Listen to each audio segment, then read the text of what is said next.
In May 2018, the U.S. Department of Justice announced the implementation of the zero tolerance policy that separated children from their families who crossed the border from Mexico into the United States without permission.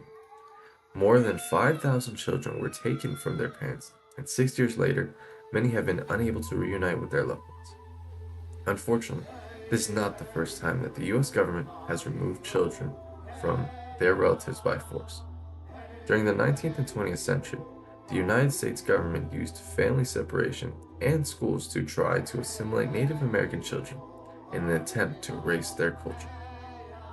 In 1881, Helen Hunt Jackson published A Century of Dishonor, exposing the injustices committed by the U.S. government against Native Americans. In her book, she provided a detailed account in the U.S. government's continuous violations of previous treaties and the enforcement of new policies aimed to dispossess Native Americans from their lands and their right to self-governing.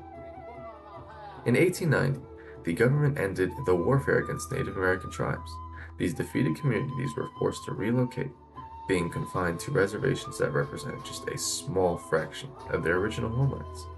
The goal became to transform Native Americans into good Christian citizens by outlawing their religious practices. Their policy was kill the Indian in him and save the man. In 1913, Lord C. Kellogg spoke to the Society of American Indians criticizing the way the United States used education to culturally assimilate Native Americans, challenging her audience to fight to preserve their own identity.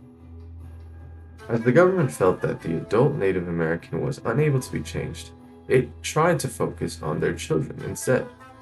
From 1860 to 1978, the government founded 357 Native American boarding schools with over 60,000 Native American children.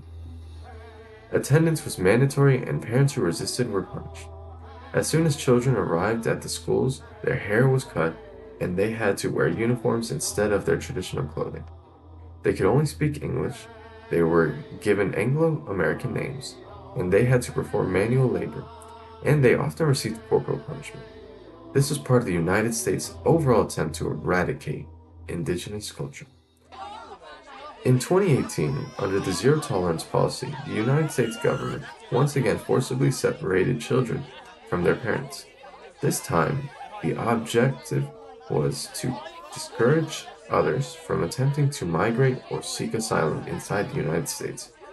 Tragically, federal agencies failed to track which children were separated from which parents, resulting in the permanent separation and suffering of many families. In total, more than 5,000 children were separated at the U.S.-Mexico border. Many of these children, including infants and toddlers, were scattered among 100 shelters across the country. Although 3,200 children have been reunited, 6 years later, 1,400 of those children still remain separated. In both scenarios, whether it was the past with Native Americans or the present with immigrants, the federal government systematically removed children from their families, committing a clear human and civil rights violation. The traumatic experience suffered by Native American children impacted their lives, and as well as the lives of their families and communities. Many of the children experienced mental health problems, including depression and low self-esteem.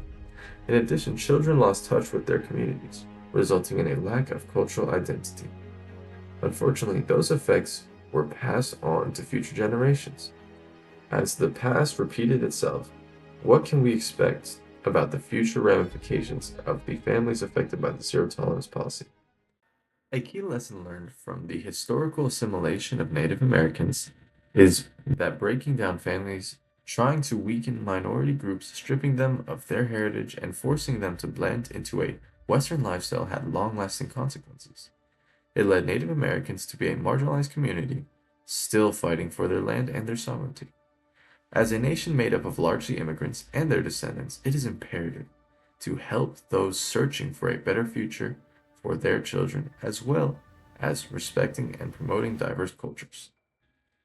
Helen Hunt Jackson and Laura C. Kellogg worked to raise public awareness about Native Americans, leading to the development of the Native American rights movement that advocate for policy reforms, including land disputes, access to healthcare and education, and sovereignty issues.